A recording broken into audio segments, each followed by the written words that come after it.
ni ndani yake, na tukaona kuna zawadi za uongozi ama gifts of administration ambazo tukaona ni apostles, prophets, evangelists, pastors na teachers. Bwana Yesu asifiwe. Tukajiuliza maswali mengi, lakini sasa tukajibiana.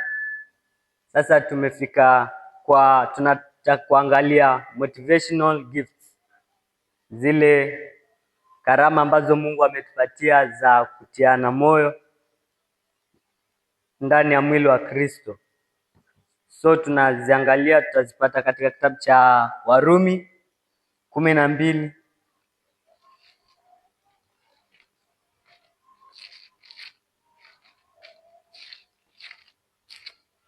Fungue Romans 12.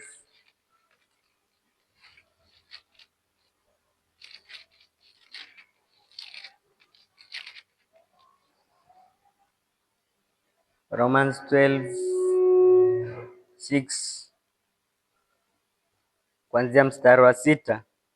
Basi kwa kuwa tuna karama zilizo mbalimbali kwa kadri ya neema ya mliopewa, ikiwa unabii, toeni unabii kwa kadri ya imani; ikiwa kuhudumu, tuwemo katika huduma yetu; mwenye kufundisha katika kufundisha kwake; mwenye kuonya katika kuonya kwake; mwenye kukirimu kwa moyo mweupe; mwenye kusimamia kwa bidii; mwenye kurehemu kwa furaha. Pendo na lisiwe na unafiki. Lichukieni lililo ovu, mkiambatana na lililo njema. Bwana Yesu asifiwe. Hapo hivyo tumeona baadhi ambazo tumeona. Ya kwanza hapo, kuna karama zilizopewa mbalimbali kwa kadri ya neema mliopewa, ikiwa unabii. Ya kwanza hapo tunaona unabii.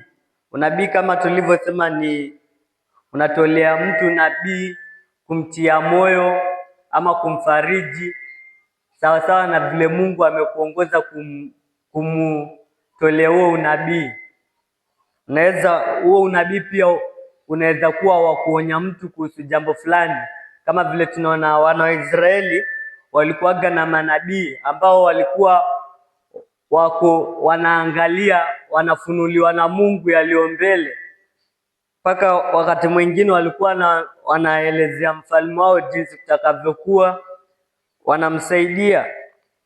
Hata pale tunaona unabii mwingine ni pale Israeli walipokuwa watakuja kunini, kuna mtu tayari alikuwa amefunuliwa kwamba watakuja kutekwa wapelekwe Misri, alafu ndo waje kuokolewa, ambaye Abraham ndo tunaona pale anatumika kama nabii, kwa sababu alikuwa ameonyeshwa hiyo vision ya kwamba Wanaisraeli watachukuliwa, alafu watakuja kurudi baada ya miaka 400 na kitu.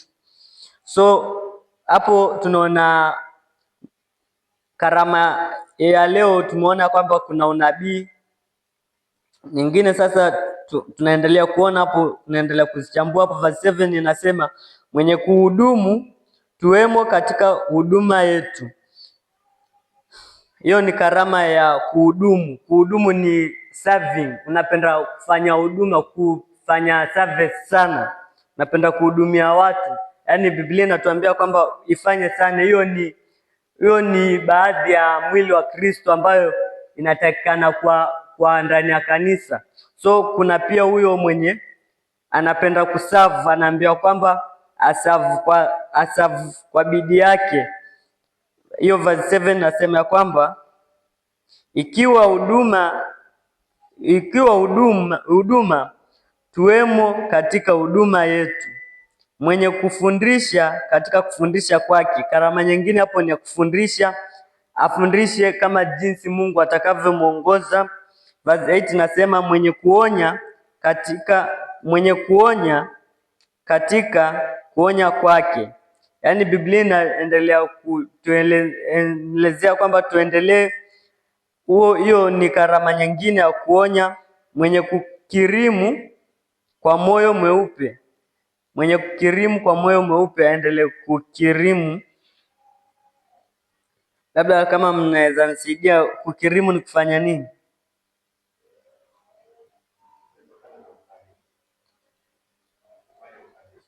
Imetokana na kukarimu, na so tunaambiwa kama wewe uko kwa hiyo unafaa uifanye, yaani ile yako yote yenye unaweza kufanya.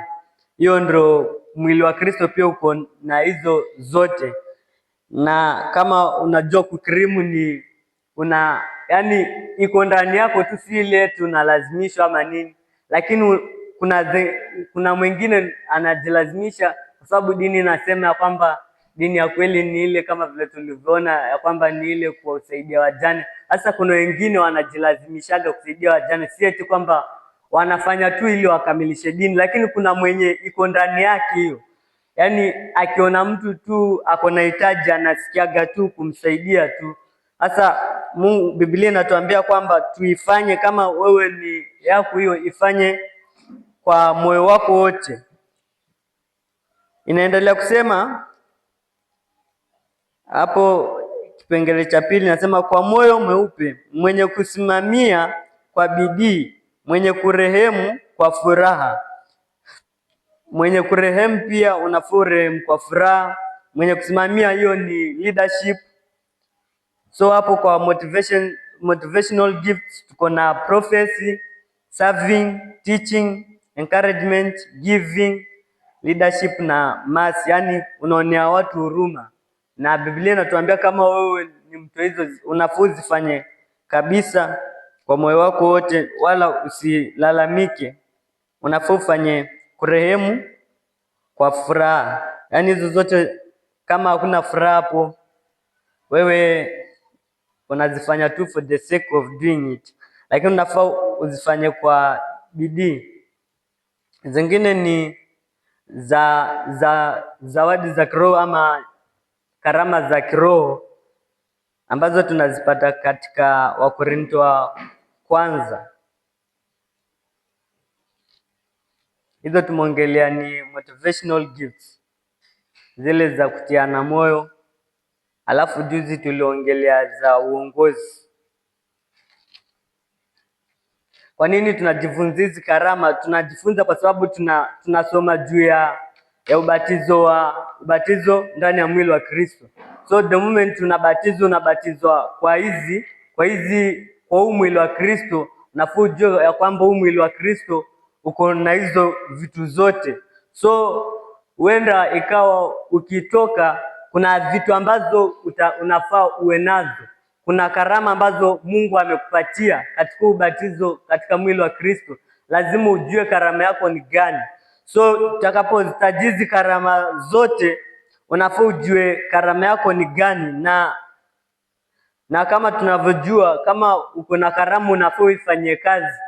Juu usipoifanyia kazi, kuna wale wenzako ambao wanafanyia zao kazi, na kama tunavyojua, wale mwenye alipewa talanta moja akaamua kuificha chini ya, alificha ile mwenye alipewa talanta moja. Najua nilikuwa niseme chini ya mchanga, na labda Biblia isemi chini ya mchanga, nitakuwa naenda kinyume. So wewe unaweza pewa, alafu uende ufiche yako kama mwenzako vile alificha yake, alafu unajua kenye kilimtokea kwamba yeye alipokonya ile moja ikapewa mwenye alikuwa gana nyingi. So kila mmoja hapa akitoka anafaa jiulize, mimi karama zangu ni gani na gani? Kuna mwenye amepewa moja, kuna mwenye amepewa nyingi, kuna mwenye amepewa mbili. So kila mtu ako na karama zake ambazo Mungu amempatia. So tutakapomaliza huu mwili wa Kristo, unafaa uangalie wewe uko na gani na gani. Kama uko na moja, unafaa ujue kwamba pia hiyo moja unafaa ifanyie kazi. Kama uko na mbili, pia unafaa ujue unafaa uzifanyie kazi ili zizae vile inatakikana katika ufalme wa Mungu. Kama wewe ni apostle, unafaa ufanye kazi ya uapostol kwa uaminifu wako wote. Hata kama umepewa hiyo kazi moja tu ya uapostol, unafaa ifanye kwa moyo wako wote kabisa. Kama wewe tu yako ni serving, kuserve wenzako, kama kuja kufagia kanisani, kuja kumop, hiyo ndio unaona ukija tu ukifanya unasikiaga tu fiti.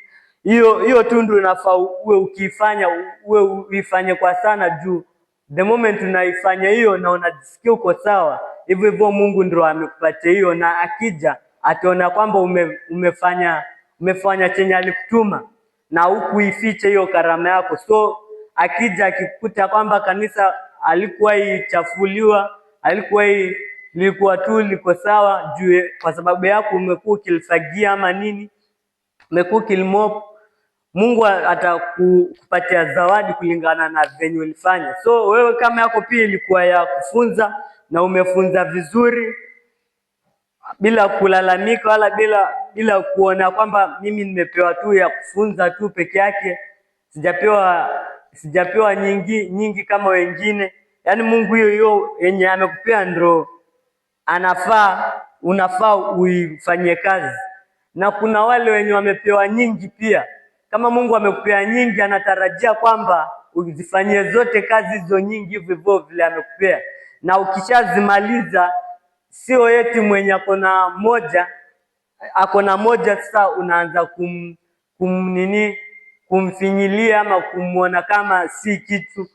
Biblia inatuambia kwamba katika mwili yetu, kama vile tuko kwa mwili wetu, ya kwamba tuko mwili wetu, kidole cha mguu hakiwezi kasema kwamba mimi si mwili, kwa sababu yani kimeamua kukaa kando kusema kwamba mimi si mwili, ama mkono wa mweka kando sema mimi si mwili huu, mimi niko kando nafanya kazi zangu. Lakini kwa sababu ni mwili mmoja, tunafaa tufanye kazi kiumoja. Hata kama ni mtu wa kufagia na hao watu wengine wenye kama apostle ama prophet ama evangelist, wanafaa yani atambue mwenzake kwamba ni moja katika ule mwili wa Kristo. Ndio maana tunajifunza hizi viungo vya mwili wa Kristo. Wacha niziite viungo kwa sababu ni viungo, kwa sababu tunajifunza mwili wa Kristo.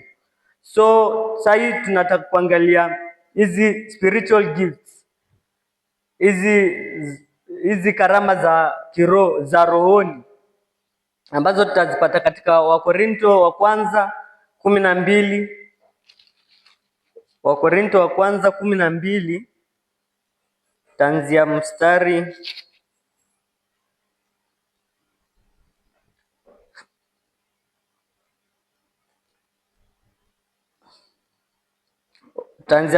wa 4.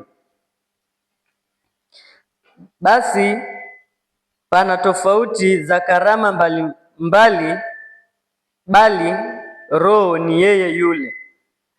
Tena pana tofauti za huduma, na Bwana ni yeye yule.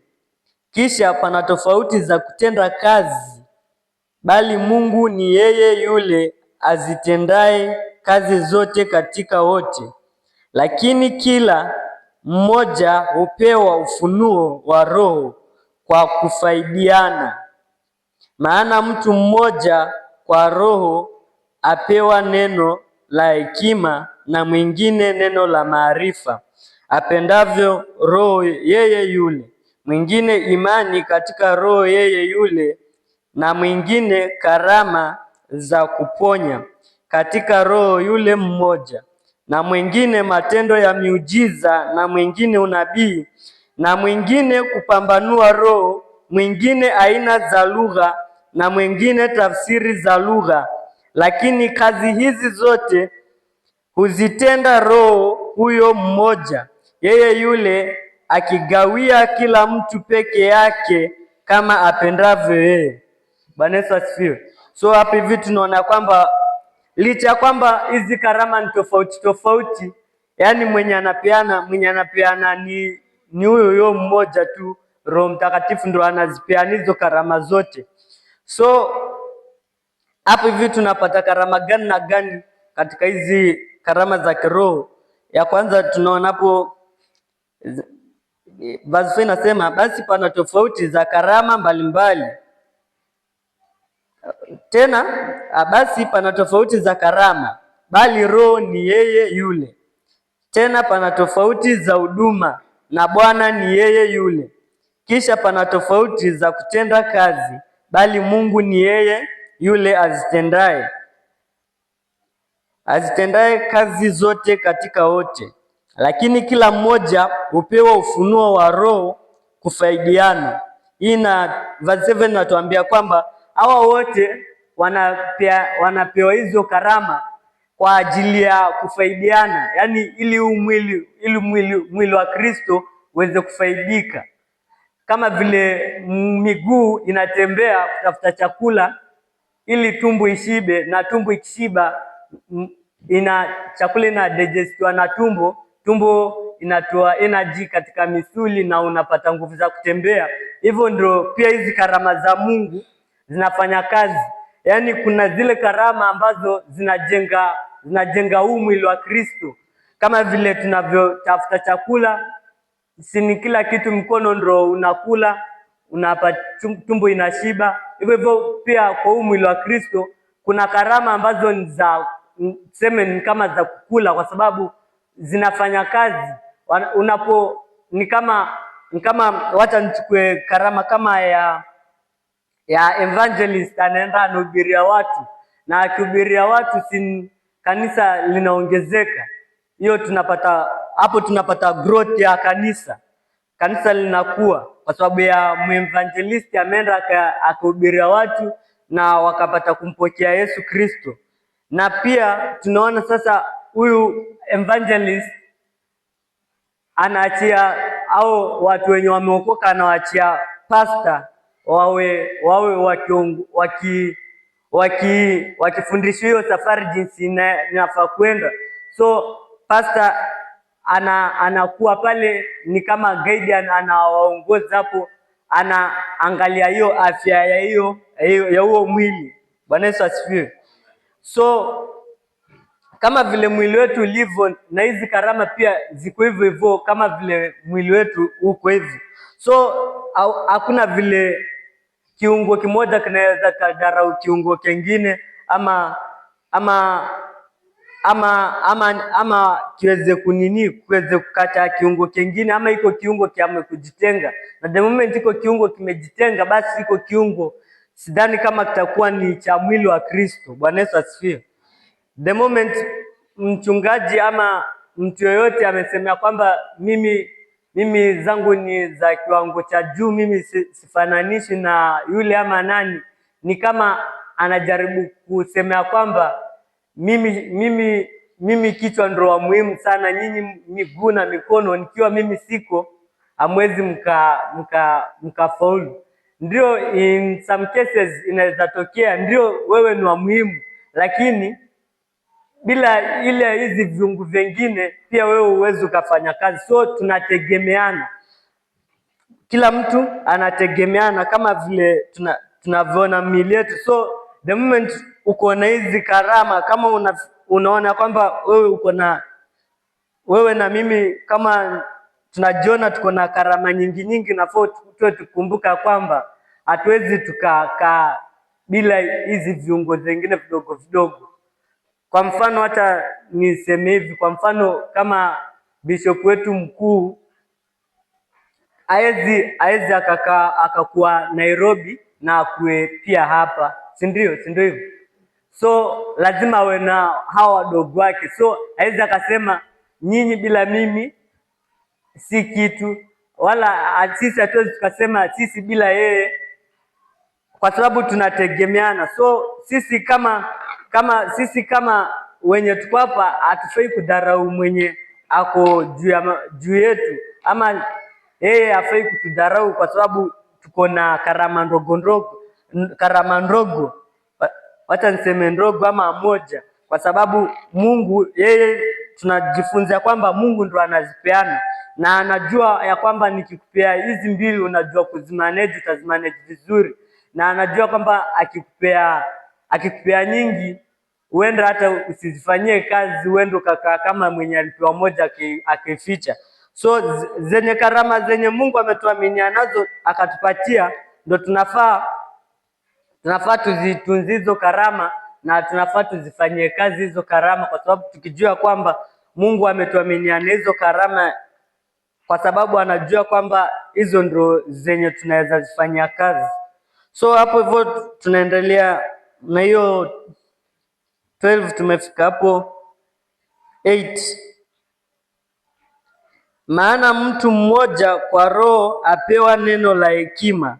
So huyu amepewa karama ya wisdom, ya hekima, na mwingine neno la maarifa.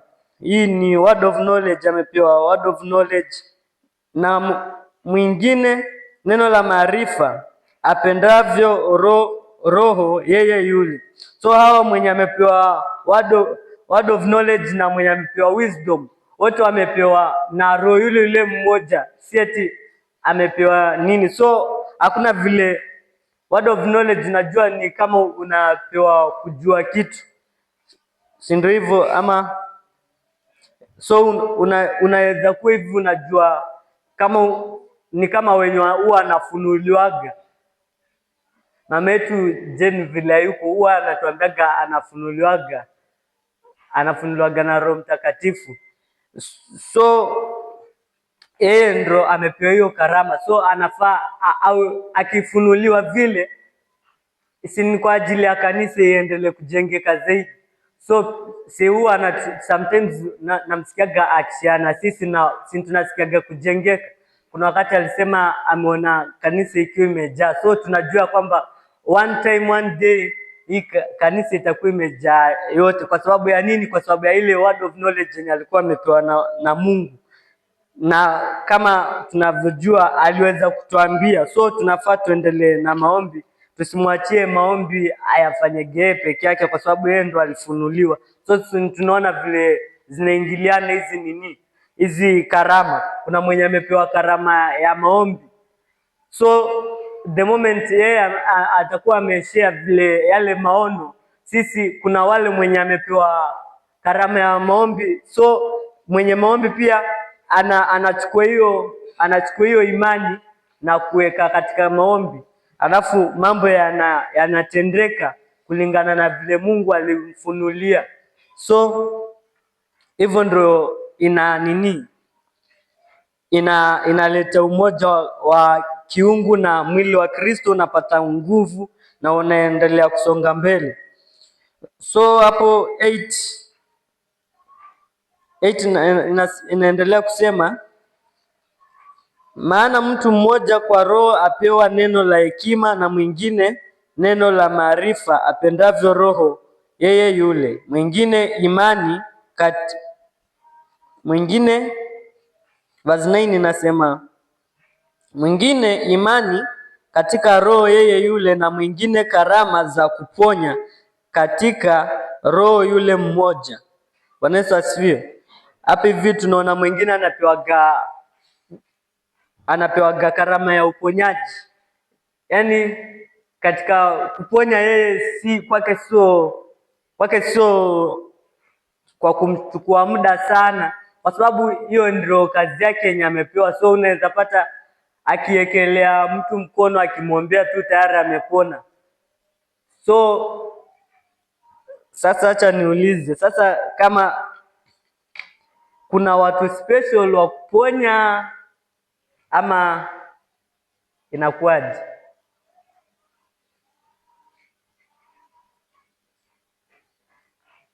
Baba yetu Mwadimi hapa ndio anamsikiaga pia yeye ni kama kuna hiyo karama ya uponyaji, juu anaombeaga wagonjwa juu, na huwa anasikiaga wengine wakisema wamepona. Kama kuna siku alimwombea mama yetu pale nyuma, mama yetu mwenye anaketiga hapo nyuma, Mama Kempina, alikuwa na changamoto na akakuja akashuhudia, akasema aliombewa na mzee wetu pale na akapata kuponya. So yaweza kuwa katika kanisa letu ni mtu mmoja tu amepewa hiyo roho ya uponyaji, au akiombea watu kuponya. Msali tu nauliza ili tuchangie. Amen.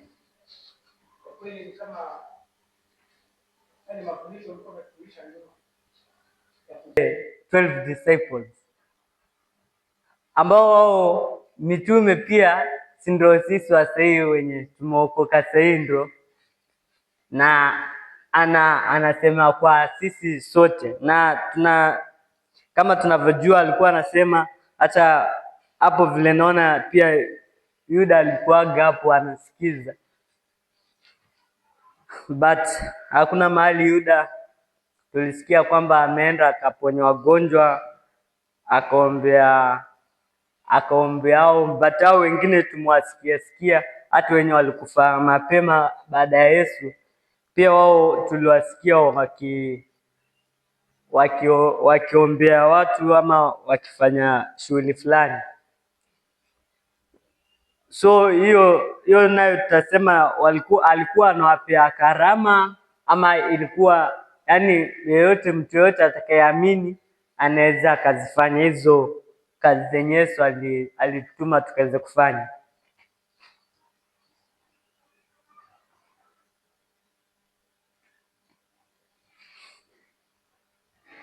Tunaangalia mwili wa Kristo na tumeangalia hizo karama mbalimbali. Tumeona 5 gifts of administration, tukaangalia motivational gifts.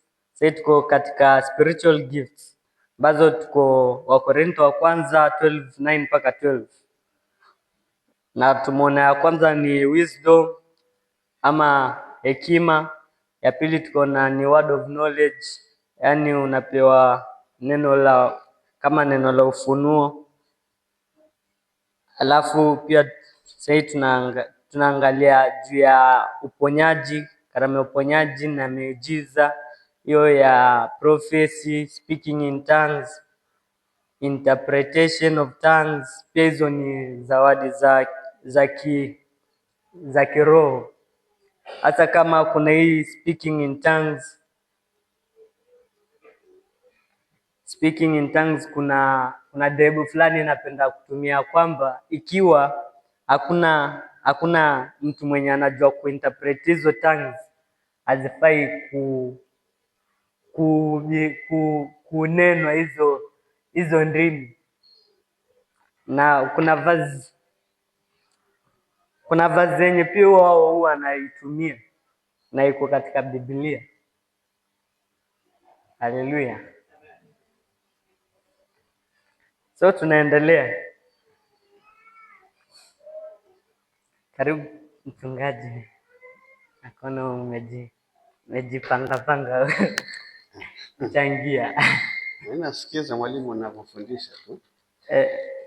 Kuna sehemu ambayo umeitaja Yesu alikuwa anatuma wanafunzi wake na akawaambia, mnapoenda hubirini hivi, waambieni watu ufalme wa Mungu umekaribia, pozeni wagonjwa, toeni pepo, fufueni wafu. Ni agizo kwa ajili ya wanafunzi wake, na sisi ni wanafunzi, na ishara hizi zitafuatana nasi, kama inavyosema mwisho wa kitabu cha Marko. Kwa hiyo tusije tukadanganyika tukasusia huduma zingine tukaweza kuzifanya tukisema kuna watu maalum ambao wamepewa hiyo. Hapana, wanafunzi wametumwa, Yesu akasema nimewapa amri, akatuachilia, nendeni mhubiri, na katika kuhubiri kweli hizo shughuli ziambatane na nyie, kwamba wapone wagonjwa, wapozeni wagonjwa. Hata hakusema niiteni nije kuwaponya, hapana, alisema wapozeni wagonjwa. Kwa hiyo ile power ishawekwa ndani yako, una haki ya kumponya mtu kwa sababu nguvu umeshapewa. Ni kama betri ambayo imechajiwa, imepata nguvu ikajaa, ikienda pale inawakisha vitu vizuri, kwa sababu imeshakuwa empowered. Kwa hivyo ndivyo na sisi tunapokuwa plugged kwa Yesu Mungu, yeye tukishaokoka tayari tunapewa ile power ya kufanya. Kwa hiyo uponyaji ni Yesu aliagiza tukaponye. Tunaweza kushindwa kwa sababu ya uhafifu wa imani, kwa sababu imani ndio inayofanya kazi. Kwa hiyo kwa ufupi tu niseme kwamba uponyaji ulipeanwa na Yesu kwa wote wanaoamini, na una mamlaka. Tukaambiwa tutaweka mikono mikono yetu ije wagonjwa, nao watapata afya. Kwa hiyo imesemwa mara kadhaa. Yesu alisema sio mara moja. Kwa hivyo ufahamu huu ama uwezo huu tumepewa sote tunaomwamini Yesu Kristo, tukaifanye hiyo. Inakosa kufanyika kwa sababu ya kiwango kile ambacho mtu amemtafuta Mungu, lakini ukienda zaidi inafanya kazi. Mungu anakujalia neema hiyo. Unaona, wanafunzi kuna vitu walikuwa wanataka kuvifanya, lakini kuna ngazo walikuwa wajifikia, kwa sababu vitu havikufanyika. Walipoenda kutoa pepo, wakijua kwamba Yesu alishasema ametupa uwezo wa kuzitoa, wakaenda, they went ahead kwenda kutoa pepo, lakini zikagoma kutoka, kwa sababu kuna viwango fulani wastahili kufika kiroho. Kwa wanaruhusiwa, lakini kuna kiwango cha nguvu na stahili kuichukua. Ndio Yesu akasema namna hii haitoki isipokuwa kwa kufunga na kuomba, kufunga na kuomba. Kwa hiyo Yesu hakusema kwamba si kila mtu atatoa pepo. Nyinyi mlikuwa mnajaribu kuzitoa, sio nyinyi. Kuna yule pale na yule pale ndio wanaweza kutoa. Hapana, alisema nyinyi ni hao wa kuzitoa. Lakini kuna a degree of power that you should attain by fasting and prayer, going deep enough, kwa sababu unataka kung'oa mti ulioeneza mizizi. Tukielewa ya kwamba ufalme wa giza si ufalme tu, ni ufalme ambao nao pia una mizizi yake pande ile nyingine. Wachawi na wale wote wanaoabudu shetani tunaong'ang'ana nao ni watu ambao pia wamejizatiti katika upande wao. Ni sawa na kwenda kupigana na mtu aliyefanya mazoezi sana na wewe hujafanya mazoezi.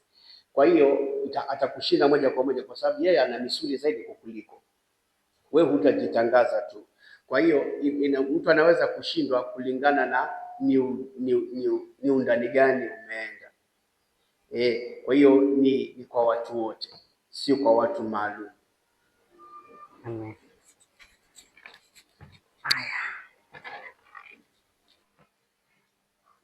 So kila mtu anafaa awe anatafuta hizo nguvu. Usianze kusema ya kwamba, yaani tumesema unafaa ufanye kazi ile kitu yenye umepewa.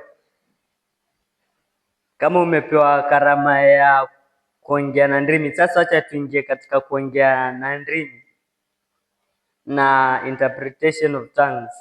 Mnasemaje? Je, katika hilo swala la uongeaji na ndimi, wanaotafsiri hivyo hawasomi maandiko kikamilifu. Hii swala la ndimi liko zaidi ya mara moja. Kuna wakati ambapo unanena ndimi ukiprofesai, wakati unapotoa unabii, wakati unapohutubia kanisa kwa ndimi. Hiyo ndio sasa unahitaji mtu wa kustafsiri, kwa sababu ni ujumbe kwa ajili ya kanisa. Hiyo ni namna moja ya kutumia ndimi. Mungu amenena nawe akakupa prophecy fulani kwa ajili ya kundi. Kwa hiyo hapo sasa huwezi kusimama na uanze kunena na sisi tunakusikiza, lazima utafsiri. Pale ndio karama ya kutafsiri ndimi inahitajika. Wasimame mtu hapo, ama kama amekujalia hiyo, unapoisema na unatafsiri pia, unaongea kindimi alafu natuambia anena roho hivi, sawa. Kwa hiyo ukiwa na mwingine pale anatafsiri sawa, lakini kuna hii ya kuomba katika roho. Sasa wewe mwenyewe ambao maandiko yanasema mtu anaponena kwa ndimi edify, you edify yourself spiritually, ni mawasiliano yako na Mungu. Kwa hiyo pale unapoenda katika masuala ya kuongea na Mungu katika ndimi, ile haitafsiri, kwa sababu pale si ujumbe wa mtu. Kwa hiyo mambo haya mawili yasichanganywe. Kuna ndimi kwa ajili ya kuhutubia kanisa na kuna ndimi kwa ajili ya mtu mwenyewe kuongea na Mungu wake. Kwa hiyo wale wanaopinga hiyo na kusema ndimi hazifai ni tafsiri mbaya, wametafsiri vibaya maandiko.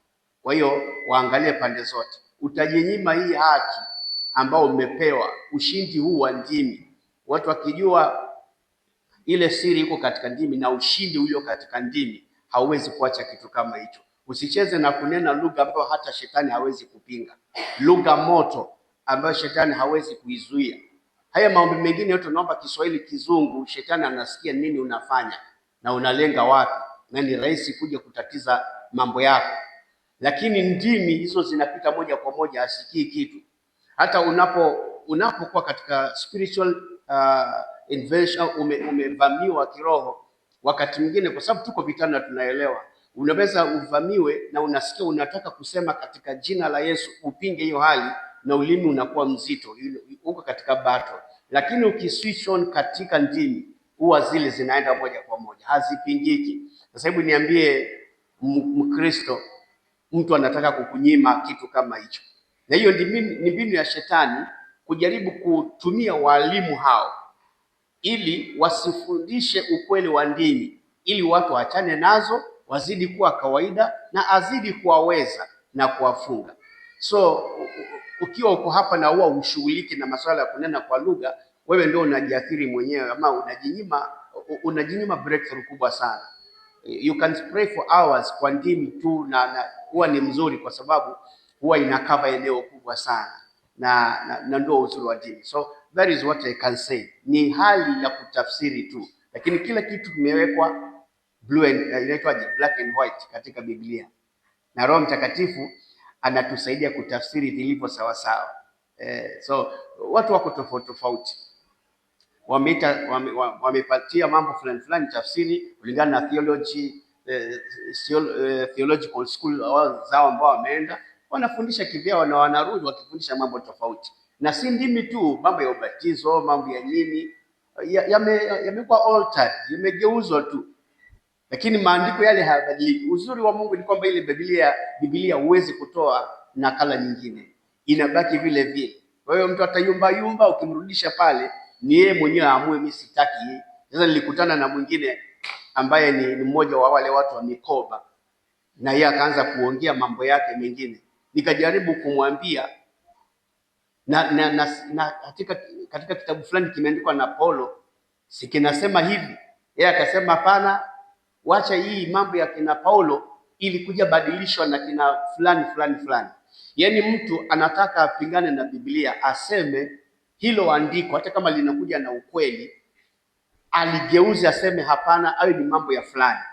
Kutana Muislamu mmoja ambaye nilikoti katika Agano Jipya na vile Paulo anavyosema kuhusiana na kile alichokisema yeye, akasema hiyo ni mambo ya Paulo, achana na mambo ya Paulo hayo. Kwa hiyo shetani amefundisha watu kujaribu kufuta ama kupingana na nakala zingine katika Biblia, wakisema ni mambo ya fulani. Huwa akizidiwa sana, anasema huyo ni fulani tu, ni maneno ya wanadamu tu. Kwa hiyo hataki kuipokea kama ni neno la Mungu, lakini Biblia iko vile vile, na Roho Mtakatifu ndio anayenena kupitia yale mafundisho. Kwa hiyo ni mtu mwenyewe atakapoamua kusimama imara katika ukweli uliotolewa na Yesu mwenyewe. Sasa kuna hii sasa yenye inapeana unabii katika kanisa, na lazima iwe na interpreter wa hizi ndimi. Sasa wewe kama ni mmoja wa interpreter, unasikia ndimi zetu vile tukiomba, ama hizo zingine haziwezi zikasikika, zinakuwa ile moja yenye ni ya kanisa tu peke yake? So tunaelewa kwamba hii shughuli si ya akili ya mtu, si mtu anayeamua, ni Mungu anayekitenda. Kwa hiyo Mungu akijua ameshusha mzigo huo, anajua jinsi utakapofikia watoto wake, sababu yeye si Mungu wa kuchanganyikiwa. Akiachilia ujumbe, anajua utafikaje kwa wale wengine. Kwa hiyo anasaidia mtu mwingine atafsiri ujumbe utufikie. Ikiwa ni ndimi zisizotuhusu, Roho Mtakatifu hatashughulika na kututafsiria. Wewe utaendelea tu kunena na Mungu wako na mambo yanakwenda sawa. Kuna tukio lilitokea kwenye Matendo ya Mitume, nafikiri mlango wa kwanza, tunaelewa wakati watu walinena kwa ndimi for the first time. Ikatokea kwamba Mungu amesababisha watu wanapoongea kwa ndimi waongee lugha zingine ambazo si za kwao, mpaka wengine wakaanza kusikia. Hiyo ni tukio maalum ili Mungu ahakikishe kwamba hii masuala ya Roho Mtakatifu si mchezo, si pombe kama vile wengine walivyokuwa wanasema au wamelewa mapema hivi. Lakini ili ijulikane kwamba si pombe, Mungu akasababisha kwamba wewe ni Mtaita, lakini unaongea Kijaluo na hujawahi kujifunza, na unaongea matendo makuu ya Mungu Kijaluo kabisa. Kwa hiyo Mjaluo amekaa pale anasema, huyu si Mtaita huyu? mbona anaongea kikwetu kabisa, kishukuru Mungu. Na si eti sasa kutoka hapo ataendelea kujua Kijaluo, hapana. Ilitokea hivyo kwa sababu kuna ujumbe Mungu anapitisha. Na kuna Masai pale naye anaongea Kiarabu akishukuru Mungu kabisa. Waarabu walikuwa pale wanashangaa. Hawa ni wa Galilaya, mbona wanaongea lugha zetu? Huko kabisa mtu hapa umezaliwa hapa karibu hapa tu, mtaita kabisa, lakini unaongea Kichina piwa ukimtukuza Mungu. Sasa Roho Mtakatifu alisababisha vile kwa sababu watu waweze kuelewa ili swala la ndimi si mambo ya pombe wala si vile mnavyoita sijui jaba, si mambo hayo. Kwa sababu kama wangeongea, unajua that was the first time mambo ya ndimi kusikika. Kama wangeongea lugha tu na haileti sensi yoyote, ingekuwa ngumu watu kuelewa ni nini hii. So Mungu alifanya vile ili wanene na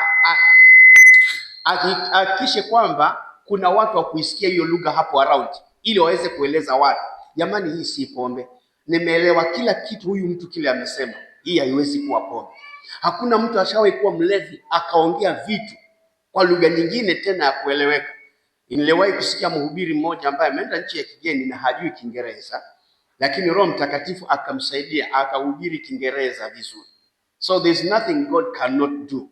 Kwa hiyo kuna masuala mengine Mungu anatenda kwa wakati. So kujibu tu kwa ufupi ni kwamba ikiwa ni kwa ajili ya kanisa, then God will make sure ya kwamba itatufikia. Kama ituhusu, utaendelea kubabble in tongues na kwako zitakufaa, because whoever speaks in tongues edifies himself. Kwa hiyo usiogope kwamba unaponena ndimi kuna mtu anasikia kile unasema. Hapana, unless kuna ujumbe kwa ajili ya kanisa. Ukianza kuongea pale na ni ya kanisa, basi Mungu atainua mtu pale na ataanza kusema Bwana asema hivi. Ukiongea pale Bwana anasema hivi na ita coordinate.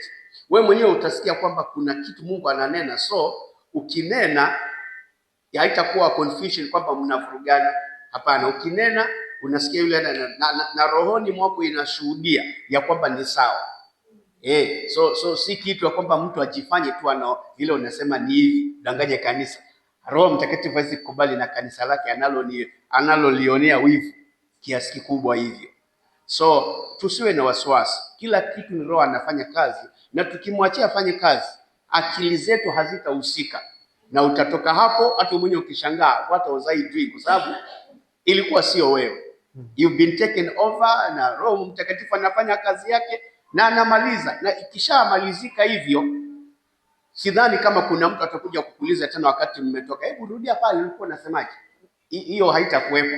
That was ilikuwa ni muda wa Roho Mtakatifu kunena. Unaona? So masuala ya spirit, na naona hata shetani naye huwa ana operate hivyo. Unaona mtu anapagawa na pepo na pepo anaanza kuzungumza ndani yake, na yale mambo pepo anaongea ndani yake, huyo mwenyewe hana habari nini kinaendelea, because there's a different spirit speaking through him. Kwa hiyo hata akishakuwa delivered, pepo ikatolewa na akawa mwenyewe, umuulize wewe ulikuwa unasema nini? Nasema mimi sijui nilikuwa wapi. Kwa hiyo unakuwa ni mtu mwingine ameingia akatumia kinywa. So same way Roho Mtakatifu naye anakuingia, ananena na sisi pasipo akili zako kushughulika. Si wewe unaamua samahani nimekosea, wacha niseme hivi. Si wewe. So Mungu anapitisha ujumbe kwetu na anamaliza. Once you are through, ni basi wewe unashika mambo yako ya kawaida. Mungu akitaka tena kunena nasi anakuja tena na anasababisha hiyo. He speaks to us. Once amekuwa through, basi ameshakuwa through. Ili isije ikawa ukaanza kujigamba ukasema ni mimi na nyinyi tabia nimewaona nayo, ngojeni Jumapili tukutane, nitakutana na nyinyi, nitawasomea. Utaanza kuitumia vibaya. So kwa hivyo kuna kama tunavyojua kwamba kuna hawa ukweli na wale wa nyumbani. Si mnajua wa nyumbani, tansamee kusema walikuwa wamama wa nyumbani, wale wanafunuaga hizo, wenye wanatembelewaga mmoja mmoja akiwa nyumbani kwake. Sasa kama yeye sasa ni wa interpretation of hizi ndimi, Sasa ni kama anafikaga mahali alafu anaona ni afadhali nianzie huduma nyumbani, at least nitakuwa na muda mrefu. Kama sasa hivi Jumapili watu wakianza kuingia tangu kuanzia asubuhi mpaka jioni, hakutakuwa na kipindi cha mahubiri pale kwangu nyumbani, nitawanene watu vizuri. Sasa au utasemaje? Unajua Roho Mtakatifu yeye shughuli yake iko complete na ameipanga vizuri, haina mchanganyiko wowote. Kwa hiyo ukiona mtu amechukua mkondo huo, elewa si wa Roho Mtakatifu tena, huyo ameanza roho nyingine. Na Biblia inasema kwamba nyakati za mwisho watu wataacha imani na kugeukia mafundisho ya mashetani. Kunao ambao Roho Mtakatifu anawatumia kwanza kutoa unabii vizuri, lakini shetani anakuja na take over, alafu anamchukua yule mtu na anaendelea vile vile akifikiri ni Mungu. Mtu ambaye anaoperate katika swala anastahili kuwa very sensitive, yani makini sana, kujichunga, kwa sababu Ibilisi naye yuko hapa kuweza kutake over, na huyu mtu anaanza kuwa na kiburi akijiona kuwa ni yeye, na ngojeni ninaweza kuwatafsiria, ngojeni. So the moment ameanza hiyo, shetani amemwingia na he takes over, na wale anaowahubiria anaowatolea unabii hawatajua. Mwishowe Roho Mtakatifu, roho mbaya, shetani anaweka roho ya utambuzi. Sasa anaanza kuoperate na roho ya utambuzi, na roho ya utambuzi huwa inatoka wapi? Inatokana na kila jamii, kila mahali kuna monitoring spirit ambayo imewekwa. Shetani anaweka namna hiyo, ndio maana historia za watu zinajulikana.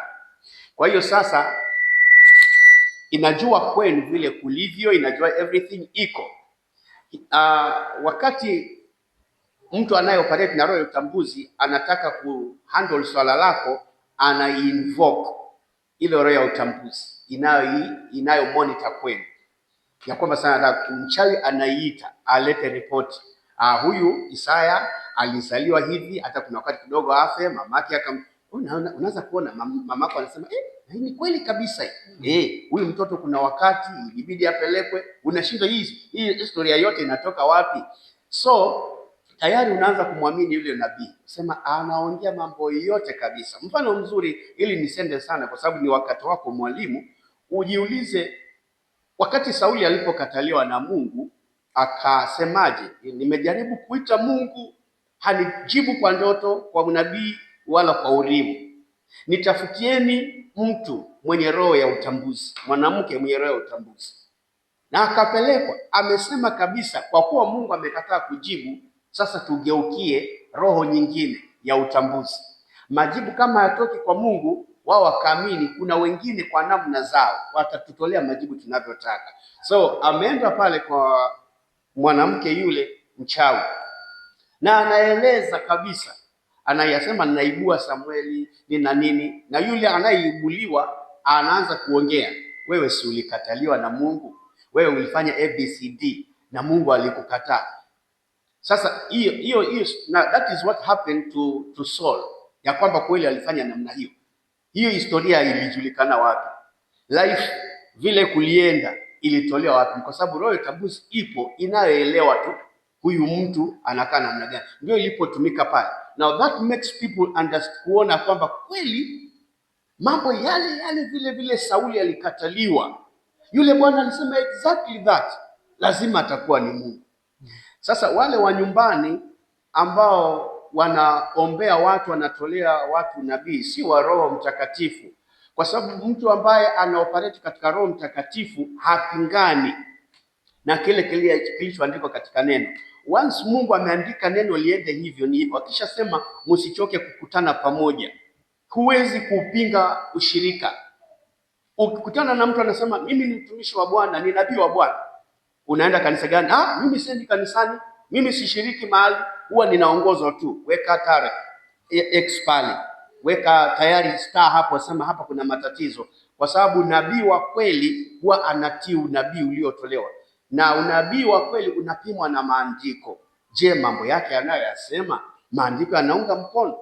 Kama mtu anapingana na ushirika, mtu hasikii mchungaji, Yaani unaibuka hapa mpendwa, ambaye Mungu kama vile umemetaja mpendwa mmoja wetu hapo amepewa roho ya nabii. That is very good, na wanatakiwa wawengi iwezekanavyo. Unakumbuka Musa wakati ambapo kuna watu walikuwa wanatabiri, Joshua akaja akasema kuna watu wanatabiri pale, twende tuwakataze. Musa akasema hapana, ingewezekana Israeli nzima wawe manabii ni sawa. Kwa hiyo unakuta kuna ndugu mmoja au dada hapa kanisani amepewa hiyo, na sasa hashikiki tena, hashauriki, ushirika hapatikani, hawezi kuja kanisani, amepanda viwango vingine. Mimi bado mnakutana pale, mimi niko vingine na operate, sipatikani leo, mkinipata nishukuru. Kwa hiyo sasa unaanza kuona huyu ameanza kutoka. Lakini nabii wa kweli, nasema roho ya nabii hutii nabii, atakubali kushaurika. Na ndio maana umetufundisha ukatuambia kwamba mambo haya yote yamewekwa kwa ajili ya kujenga mwili wa Kristo. Mwalimu amewekwa pale, mchungaji pale, nabii pale, na mwingine na mtume pale, wote wanafanya kazi kwa pamoja. Kwa hiyo unakuta ni nabii lakini ana sikio la kusikia mchungaji, ni nabii lakini ana unyenyekevu wa kuketi na mwalimu afundishe na amsikize.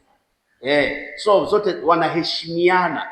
Ni nabii kweli, ni mtume kweli, lakini anaweza kutulia katika mkutano wa mwinjilisti na afanye kazi vizuri tu na anyenyekee na aweze kuingiana, hawezi kujitenga na wale. Kwa hiyo mtu ajitengae na kukaa nyumbani kwake ameanza biashara. Roho ya utambuzi imechukua nafasi ndani yake na ameanza kuona mavuno baada ya kujenga mwili wa Kristo, na ndio sababu watu wanaitishwa hela. Ukitaka ukombolewe kwa hii, njoo na hiki na hiki tutakuja kukukomboa. Wakati unajua vizuri Yesu aliposema nendeni mpoze wagonjwa, toeni pepo, fufueni wafu, mmepewa bure, toeni vipi? Bure. Hayo sasa mambo ya kulipishana yametoka wapi? Na unahangaika kweli. Yule mama anaombea watu, lakini mpaka uwe na hii na hii na hii. Hiyo tayari haikufanyi ukaweka star. Wewe unang'ana kubebana na makuku na unaenda huko. Hauna tofauti na kwenda kwa mganga. Wewe unaenda kwa mganga wakati hapa neema ya Mungu ipo, hakuna kuku unaitishwa. Na huo ndio utaratibu wa kweli. Lakini watu wamekengeuka na kwa njia moja au nyingine wanatimiza maandiko ya kwamba wataiacha kweli. Wangapi sasa hivi wameacha makanisa waliokuwa wanaabudu ya kweli kabisa, unaokuta kwa foleni hivyo wameketi kwa benchi wanasongea mmoja mmoja kwa nabii wao, utafikiri wako kwenye kliniki ya daktari mkubwa.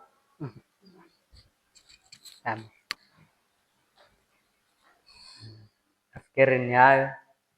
So hapo katika mwili wa Kristo unafaa ujiangalie, taangalia wewe uko na gani nitazitaja, alafu unaweza kuwa unaangalia zenye uko nazo. Kuna apostles, prophets, evangelists, pastors, teachers, prophecy, huduma ya kuserve wengine, serving, teaching, na ya kupeana encouragement ama kutiana moyo. Kuna yaani umepewa karama ya kupeana vitu tu ya kusaidia, yani kuna karama ya uongozi, kuna karama ya kuonea watu huruma sana, ya hekima, ya word of knowledge,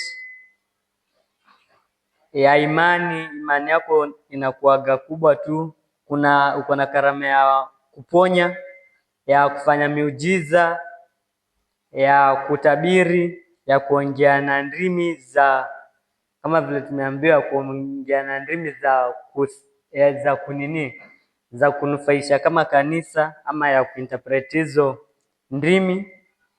So wewe utaangalia uko na gani na umwambie Mungu akupatie nguvu, ili usije ukaficha yako kama mwenzako mwenye alipewa talanta moja akaamua kuificha, na alipoificha akanyang'anywa, akapewa mwenye alikuwa gana nyingi. Sasa unajiuliza, huyu tayari alikuwa gana nyingi tayari, sasa mbona ongezewe ile moja? Huyu si angepewa second chance? So uende ukawa labda hii ndio second chance yako. So usikubali uiache hiyo karama yako moja ikakunywa maji, ikapewa kina nani pale nyuma, kina Rose. So ifanyie kazi hiyo karama yako na mimi nifanye yangu, ili tujenge mwili wa Kristo. Na siku yenye Mungu atakuinua, ataniinua, tusahau ya kwamba kila kiungo katika mwili wa Kristo kinanufaisha mwili mmoja. Kama vile sahii tuko, kama vile tumesema, kama mguu kuleta shida, mwili mzima umeleta shida. Kama jino linauma, mwili mzima unakuwa ni kama uko mgonjwa wote. Hausemagi kichwa yangu ndio iko mgonjwa peke yake, unasemaga mwili wangu lalo kusikia vibaya, lakini unaweza kutata nisikio tu peke yake linauma, lakini unasema mwili wako uko mgonjwa wote. So na sisi kama mwili wa Kristo, the moment prophet wetu tunamwona ni kama ako mgonjwa, mwili mzima lazima uwe kama mgonjwa. So kama tunakuona unaenda njia sivyo, pia sisi na vile tutahuzunika sana. Nasema kwamba ndugu yetu anapotea, kiungo chetu hiki ni kama kinaoza, lazima sijui kitakatwa ama kipelekwe kwa matibabu. So tujiangalie, tusije tukajiozesha, na kama tutajiozesha itabidi tukate, si ndio hivyo?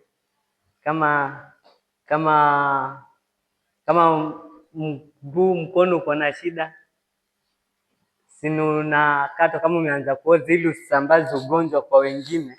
Wago na unakatwa, at least ukatwe ili hiyo sehemu nyingine iwe salama. So tujiangalie, tusianze kuozesha hiyo sehemu yetu yenye mahali tuko, ili tukaja tukakatwa. Na pia tunafaa tukumbuke kuna viungo vya ndani na nje. Kama wewe ni wa nje, mshukuru Mungu, fanyia kazi hiyo karama yako. Na kama wewe ni wa ndani pia, fanyia hiyo karama yako ya ndani kwa bidii. Pia moyo uko ndani na unapiga, na ndio unasambaza damu kwa mwili mzima, na hauonekanagi wala ujishughulishagi kuonekana nje ukipiga.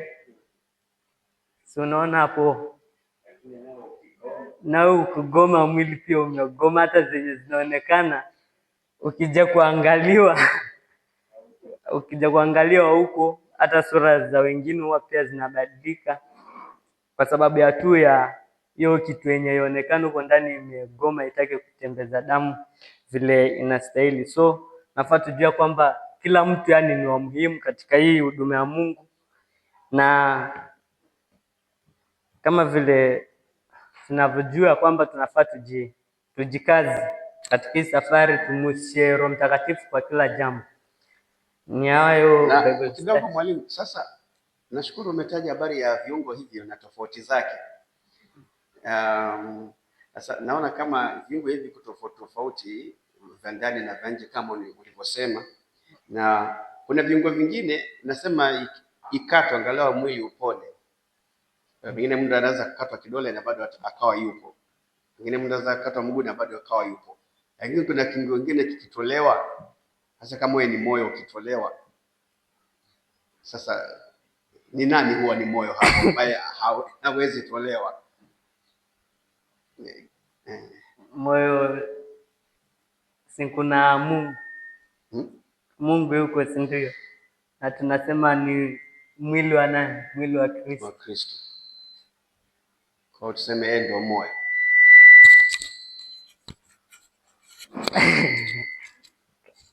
Darasa, mnaona nani moyo?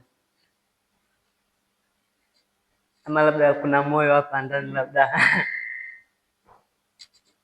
Kuna mtu katika mwili wa Kristo ni moyo ambaye others cannot do without him.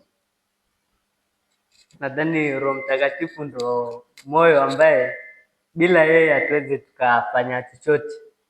So yeye ndo kila kitu. Hiyo ni kudhani. Hiyo assurance. Mwingine mwenye najua leo time zetu zimeisha, ndio maana sijapeana muda wa maswali. So kama uko na swali naweza kuja nalo next Sunday. Tanisamehe kwa hiyo.